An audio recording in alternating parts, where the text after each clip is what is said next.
So this is the third part of my comic book grading video featuring Oddball first issues. These are all books that I'm pretty sure are not in your personal comic book collection and quite possibly might be books that you've never even seen before.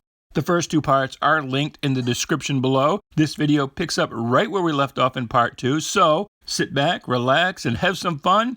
Hey, you just might learn something before we're done.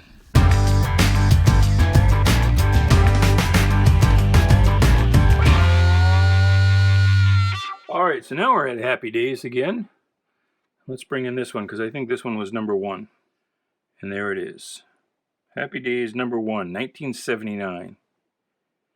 And I had this in an unboxing video and kind of made fun of it, because nobody really looks like anybody. You know, Fonzie doesn't look like Fonzie. Howard doesn't look like Howard. Richie doesn't look like Richie, if we can find a Richie here somewhere. And I laughed at this too. We're Marion checking out Fonzie's ass. Oh, Arthur! But I had looked this up, and now I've forgotten his name. Oh, Sea Monkeys! Sea Monkeys, yay! Look, Drew, Sea Monkeys. I had looked up the artist's name, and he actually was somebody who did a lot of things. I think he worked on some Disney movies, if I remember correctly. And now I feel bad that I don't remember the name. It wasn't that long ago. I guess I'm getting old. This is a pretty good looking book, though. Happy Days number 1. We actually had 2 of the number 1s, and rather than list 2 of them, I told the owner of the business, you really ought to put one of those in our retail store, because that's, you know, our retail store is in Freeport, Maine, which is where the flagship LL Bean store is located. And it's just a tourist mecca. It's like the shopping center of Maine. People walking, well, before COVID anyway, people walking up and down the street. So we get a fair number of normies in the store. And so this would be just kind of a perfect book to have up on the wall. You know, somebody will buy it just because they're a fan of Happy Days. You know, even if they don't collect comic books at all. And if not, then it's just a fun thing to have up on the wall for people to go, oh my God, I didn't know that. I never knew they had a comic book of that. Yeah, it's worth $1 million. You want to buy it? Not $1 million. I'm exaggerating. $250,000. So, a few small creases along here. Nothing really to write home about. You got a little bit of blunting right here. But otherwise, it's nice and bright. Nice cover gloss still. The back is pretty white. I think I can get away with calling that a 9. 9 or maybe an 8.5 if I want to be super fussy. But I've got to really work to find like 5 or 6 or 7. I mean, he's a little tiny thick right there. Tiny. I've got to really work to find defects with this. But maybe there are enough that I should call it an 8.5. Err on the side of caution. Just because I know that just in handling, you know, from getting the image scanned and sitting in the bins while it's waiting to be shipped, it might pick up some additional. So I could probably call that a 9, but I'm going to kind of err and call it an 8.5. Just in case it picks up a little bit between now and then. All right, this is Happy Days. Hey, what gives? The Fawn's a thief. No way. This is number 3, also from 1979. This one's not quite as nice as the other one. You've got some kind of blunting here. I mean, it's still nice, but just not as nice. So a little bit of a stress line there that's more noticeable than the ones in the previous book. A little tick there in Scott Baio's hair. It's an ad for the Star Trek motion picture. I cannot tell you how excited I was back in Christmas 1979 that Star Trek had been revived and was going to be, you know, a major motion picture. Oh my God. Because I mean, I grew up, you know, coming home from school every day after school and watching, you know, Star Trek. That was one of the things that was in heavy rotation on in Winslow, Maine, back in the mid to late 70s. What counted as cable television was getting channels, UHF channels 38 and 56 out of Boston. That and your regular channels without having to mess with an antenna. That's what was cable television. But 38 and 56 both had shows in heavy rotation, including Batman and Star Trek. So I had seen every episode of Star Trek about 10 times by the time I was. Oh, what was I when this came out? Christmas '79. I would have just turned 12. So I was super excited for that. And then the movie. Oh my God. It was so boring. It was a chore to sit through that damn movie. And it's funny to think of. Less time passed between the end of the original Star Trek and Star Trek the Motion Picture.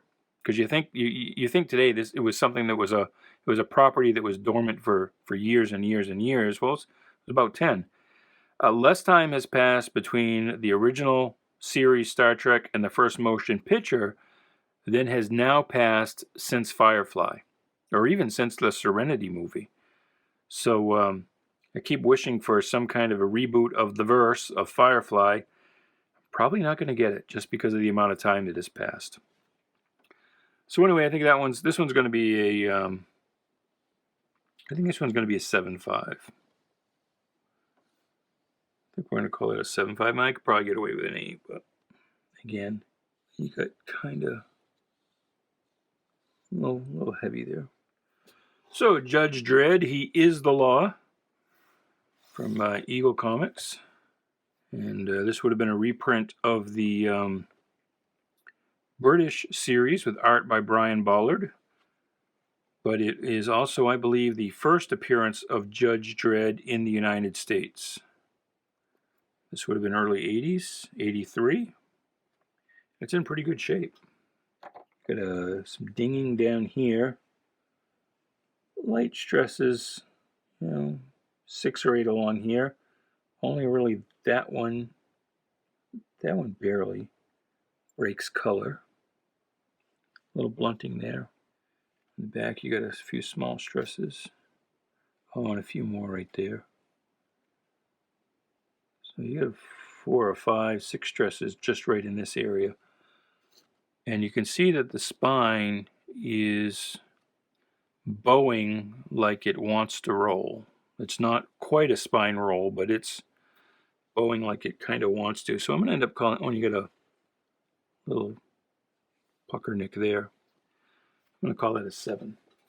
That's one of those books that really looks a lot nicer than a 7 at first glance. But once you start really looking at it and noticing the accumulation of small stresses and damages that aren't as readily apparent as this one has. And there's a streak right across here of something. And again, I would not be surprised if that is somebody's snot. Somebody wipe their nose on that, or wipe their nose with their finger and then wipe the finger on the book. And you've got some up here too. So I don't know what that gook is, but otherwise though, I mean, the spine is nice and square. Got some color flaking here, but otherwise not bad. I guess there was an actual full-length movie. I always think of Clayton Moore and Jay Silverheels, Lone Ranger and Tonto, being strictly a TV show, but I guess they had at least one movie. Slightly out of focus photo there, probably taken from a still frame of the movie. A little bit of a, and it's rough there. That's rougher than the area around it. I don't know what kind of stain that is. We look inside though. Oh, you got a Silver has friends. Who would have known? His first meeting with man, his new world, his call. Oh, that's all about Silver. Huh. Now, what I wonder is this original material, or is this stuff that was, there's All About Tonto. Is this mostly stuff reprinted from the regular comic book series? This is 19... I don't see a copyright date. Oh, no, there I do. 1956. And here are some stills from the movie. So I'm going to call that a qualified 6, but for the snot.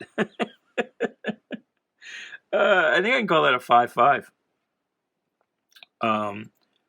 And seriously, if it wasn't for this, whatever this is that's smeared across the cover, which you can really only see depending on how you move the light around, probably could call that a 6. Except you got, again, this stain here. I don't know what that is. It's not anything that goes all the way through the cover. Maybe something was spilled and then wiped off quickly. Don't know. I'm going to call that a 5.5. Not quite as valuable as the DC Comics Presents 47 first issue, our first appearance of He-Man in the comics. But this is still very desirable. Masters of the Universe, number 1 of 3, which would have come out right about the same time, not long after that first appearance. This is 1982. George Tuska art, Paul Kupperberg writing. I don't know a lot about He-Man. Again, He-Man is a toy line that came along after I had discovered girls. Well, it's a pretty decent book. You got a little bit of stress here and here. And there. Got a fold here. It just barely breaks color. Well, but there, I would be very tempted to call this book an 8 or even an 8.5, but for this fold. And it's a very light fold right here. I mean, it doesn't even really go, well, it does kind of go all the way, but it just barely breaks color. It didn't stay folded very long. I think I can go, I'm going to have to go a 7 on that. And that's just because of that big fold right there. Otherwise, without that, this could be at least an 8. And maybe if I was having a good day, an 8.5. Or if I was having a bad day and somebody had pissed me off, a 7.5. And somebody pisses me off every day, so probably 7.5. All right, McLINTOCK, and this is a beautiful looking book. What year is this? 1963. You can see right there. So this would have been based on the movie. Not sure who did the artwork. It looks kind of gray marrowish. A little bit of tanning in through the middle part of this. Still white along the edges, which is kind of the reverse. Usually it's tan along the edges and whiter in the middle. That's weird. But Maureen O'Hara, excuse me. We recently had 2 John Wayne books. One was, and they were like this, they were Gold Key movie adaptations. One was Rio Bravo, and the other one was The Searchers, I think. And one went for $80. The Rio Bravo went for $80, and the other one went for $78. Now it's just this past week. And they were both in about this kind of condition. So I bet you this will do actually even better. Just because it's also got Maureen O'Hara, on the cover. Although, the Rio Bravo had a photo cover of John Wayne, Dean Martin, and Ricky Nelson. So, would have been nice to have all 3 of those books up at the same time. They would have kind of fed each other well, I think. But this is a really nice looking book. So you got a little color flake down here. About 3 or 4 really light stresses along here. Maybe 5 or 6. Nice and straight on the edges. Pretty tight on the corners. Color's nice on the back. Got a little small fold right there. But I think I can call that I think I can pretty comfortably call that a 7.5. And so I do. I bet you that's going to go for at least $80. We'll have to keep track of that. Again, the seller name is .com Comics. And here we have the last book in the stack, and we were talking about Mighty Crusaders earlier, the 80s Red Circle run of Archie comics, and I think this series lasted about 13 issues, and Rich Buckler was the kind of the big wampum daddy of that whole line, at least to start with. And like I said, you could get the whole thing, all of the books in that line. I think there were probably less than 50 of them. There's probably 7 or 8 different series. Not a lot of money and not too hard to find. Nice looking book. It's all tight inside. It's got everything. Nice and white on the inside. Even though that's all solid black, that's nice. No real fingerprints or anything. A little bend there. Little one there. Biggest thing, and the problem is it's a black cover, so it shows up more than it might otherwise. You got 1, 2, 3 kind of bends there. But I think I'm going to do a 7.5 on this because you got a blunting here. And, you know, I might be able to get away with an 8, even an 8.5 if I was being generous in a different color cover. But because it's black, that 1, 2, 3, they show up 4. They show up pretty heavy. And even this kind of little bit of a warping here, that would press out. But so they just show up really well. So I think I'm going to end up calling that a 7.5.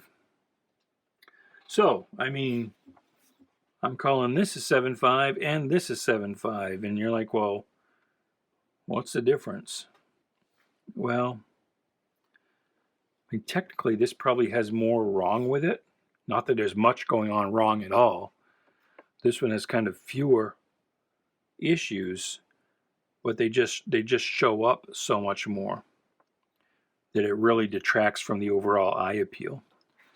Whereas this one, you know, you have to really kind of search them out, go looking for them. So there you go. That's it. That is that stack of books. But we also have another stack coming up of some more Oddball books. There's My Favorite Martian, Toka. What else is in this stack? A Treasury of Dogs. And a Treasury of Horses. So tell me you don't want to come back for part 2 of the Oddball first issue grading series. Till then, goodbye, good luck, and please be good to each other.